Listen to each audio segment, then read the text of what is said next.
Hello everyone. आज का विषय है गजराज और मूषकराज। एक बार की बात है, किसी नदी के किनारे एक शहर बसा हुआ था। एक बार वहां बहुत बारिश हुई, जिससे नदी ने अपना रास्ता बदल लिया। इससे शहर में पानी की कमी होने लगी, यहाँ तक कि लोगों के लिए पीने तक का पानी न रहा। धीरे धीरे लोग उस शहर को छोड़कर जाने लगे और एक वक्त आया जब पूरा शहर खाली हो गया और वहाँ सिर्फ चूहे ही रह गए। चूहों ने वहाँ अपना राज्य बसा लिया। एक बार वहाँ की जमीन से पानी का एक स्रोत फूटा और वहाँ एक बड़ा सा तालाब बन गया। दूसरी ओर उस शहर से कुछ ही दूरी पर एक जंगल था, जहाँ कई जंगली जानवर रहते थे। उन जानवरों के साथ कई हाथी भी वहां रहते थे, जिनका राजा था गजराज नाम का हाथी। एक बार की बात है, वहां भयानक सूखा पड़ा। सभी जानवर पानी के लिए हाहाकार मचाने लगे। भारी भरकम हाथियों की भी बुरी हालत हो चुकी थी। हाथियों के बच्चे बिना पानी के परेशान होने लगे थे। इतने में गजराज का दोस्त चील वहां आया और उसने खबर दी कि खंडहर बने शहर में एक पानी का तालाब है। यह सुनते ही हाथी अपने बच्चों और बाकी साथियों को लेकर शहर की तरफ चल पड़ा।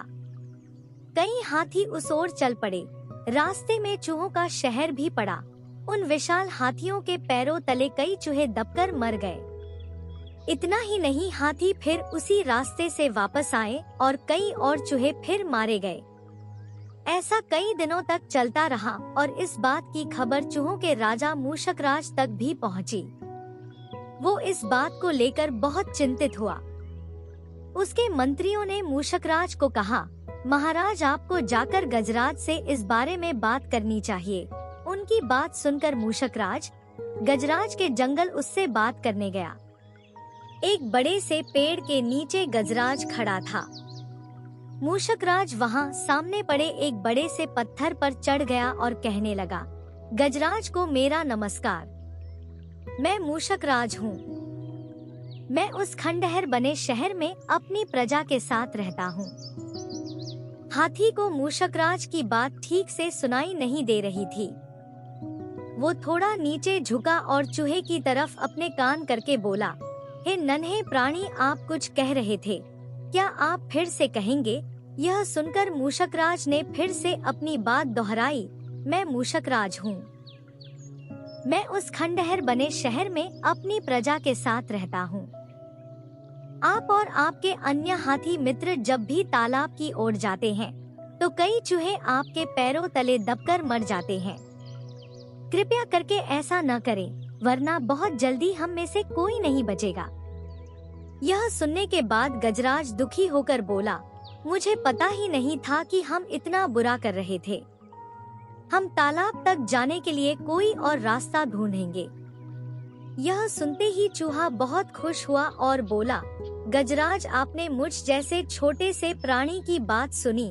मैं आपका आभारी हूँ। भविष्य में कभी भी अगर आपको किसी मदद की जरूरत हो तो मुझे जरूर बताएं।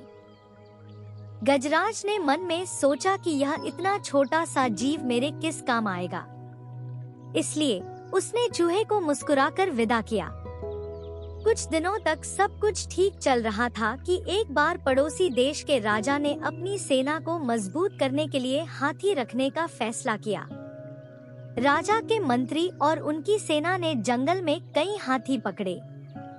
हाथियों के पकड़े जाने की चिंता गजराज को सताने लगी। एक रात गजराज इसी चिंता में जंगल में टहल रहा था कि अचानक उसका पैर सूखी पत्तियों में छिपाए जाल पर पड़ा और वो जाल में फंस गया।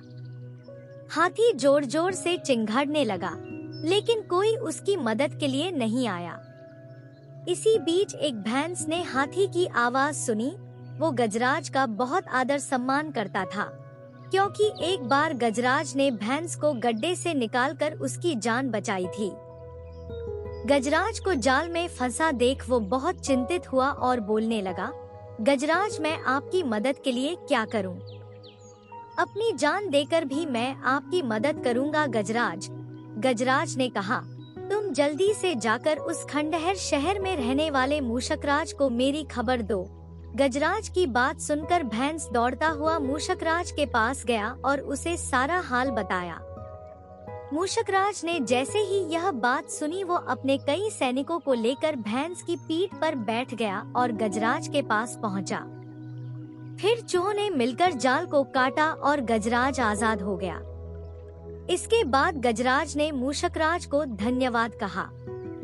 सभी खुशी खुशी रहने लगे। गजराज और मूषकराज की दोस्ती भी गहरी हो गई। कहानी से सीख, कोई भी प्राणी छोटा नहीं होता है। जरूरत होती है तो बस प्यार और विश्वास की।